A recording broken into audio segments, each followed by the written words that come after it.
అత్యంత కృప కలిగిన యేసు క్రీస్తు నామములో వాక్యాన్ని వింటున్న బిడ్డలందరినీ కూడా దేవుడు సమృద్ధిగా దీవించి ఆశీర్వదించును గాక. ఆమేన్.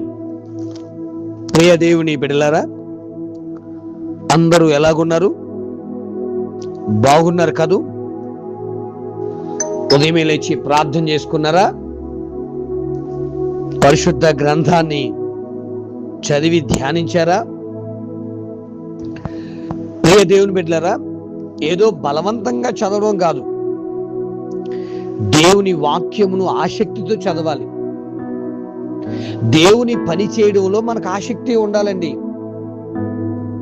ఎలాగా అంటే అపోస్తుల గారి గ్రంథం 12:5 సంఘమైతే అత్యాసక్తితో ప్రార్థించిందంట.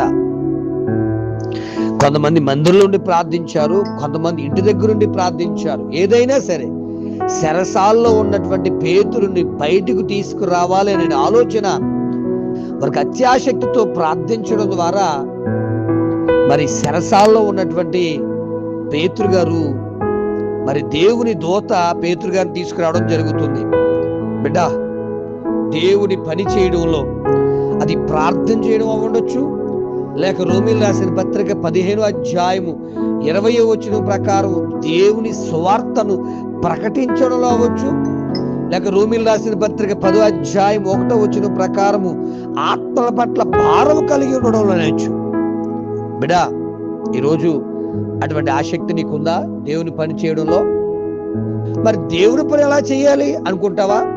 ఇర్మియా 48:10 ప్రకారము దేవుని పని అశ్రద్ధగా చేస్తే శాపగ్రస్తుడు అవుతారంట, అదే శ్రద్ధగా చేస్తే దీవించబడతామంట.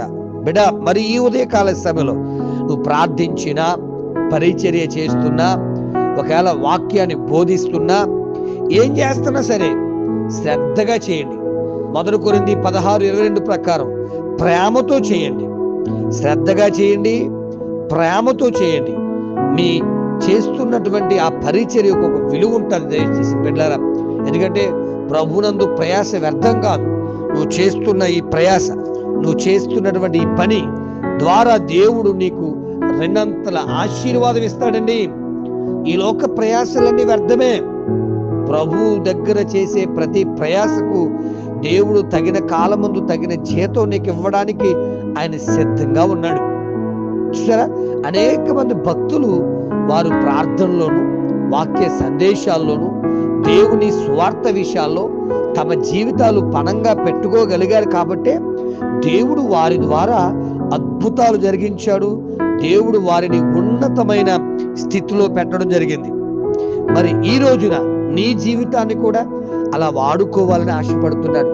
చూడండి, ఏలియా గారు మనలాంటి మానవ స్వభావం కలిగిన మనిషే.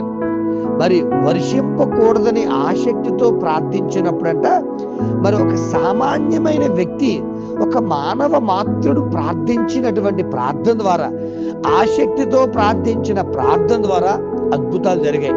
మరి వాక్యం వింటున్న బిడ్డ, నీ ఇంట్లో మరి అటువంటి ఆసక్తి కలిగిన ప్రార్థన, ఆసక్తితో దేవుని వాక్యం చేయడం, ఆసక్తితో దేవుని పరిచర్య చేయడం, ఆసక్తితో దేవుని పరిచర్య ప్రయాసపడడం, ఈ అనుభవాలు నీకుంటే దేవుడు తప్పకుండా నిన్ను ఏలియాలాగా అద్భుతాలు చేసేంత గొప్ప వ్యక్తిగా మార్చుతాడనా. అంతే తప్ప దేవుడు నాకేం చేస్తానులేండి అనుకుంటూ కూర్చుంటే దేవుడు చేస్తాకి సిద్ధమే. నీ దగ్గర ఆసక్తి ఉండాలి కదా. కొంతమంది పుస్తకాలు వేసి కూర్చుంటారు, ఆసక్తిగా చదవరు. మరి పాస్ అవుతారంటారా? ఎవరు పాస్ అవుతారు, ఎవరు మంచి మార్కులు పొందుకుంటారంటే ఎవడైతే ఆసక్తిగా చదివి, ఎవరైతే ఆసక్తిగా ధ్యానిస్తారో వారు మంచిగా చదువుకుని మంచి భవిష్యత్తు వస్తుంది వాళ్ళకి. అలాగే వాక్యము, ప్రార్థన, పరిచర్య, దేవుని సన్నిధిలో ఎదగడం, ఇవన్నీ ఆసక్తిగా ఈ రోజు నుంచి అయినా మొదలుపెట్టి దేవుని ఆశీర్వాదాలు పొందుకున్నకు దేవుడు కృపను అనుగ్రహించును గాక. ఆమేన్. తండ్రి, నీకు స్తోత్రాలు. యేసు క్రీస్తు నామములో నీ బిడ్డలు బట్టి ప్రార్థిస్తున్నా.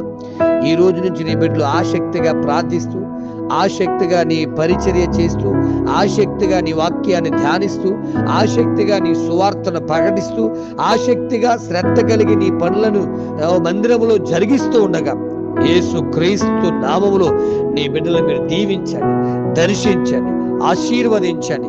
ఏలియా లాంటి ఒక బలమైన సాధనంగా, ఎలీషా లాంటి గొప్ప ప్రవక్తలుగా, ఓ ప్రభా యెహోషువ లాంటి ఒక యుద్ధవీరులుగా, మోషే లాంటి ఒక నాయకులుగా మీ బిడ్డలను మార్చండి అయ్యా. రాబోయే కాలంలో ఉన్నతమైనటువంటి స్థితిలో నీ బిడ్డలు నిలబడటకు మార్గాలు తెరిచి ఆశీర్వాదకరముగా మార్చి నడిపించి బలపరిచి స్థిరపరిచి మహిమ పొందమని, ఆరోగ్యాలతో ఆశీర్వదించమని యేసు నామమున అడుగుచున్నాను తండ్రి, ఆమేన్. ప్రార్థన అవసరతల కొరకు నా సెల్ నంబర్ 9866958571. ప్రభు కృప మీకు తోడుగా ఉండును.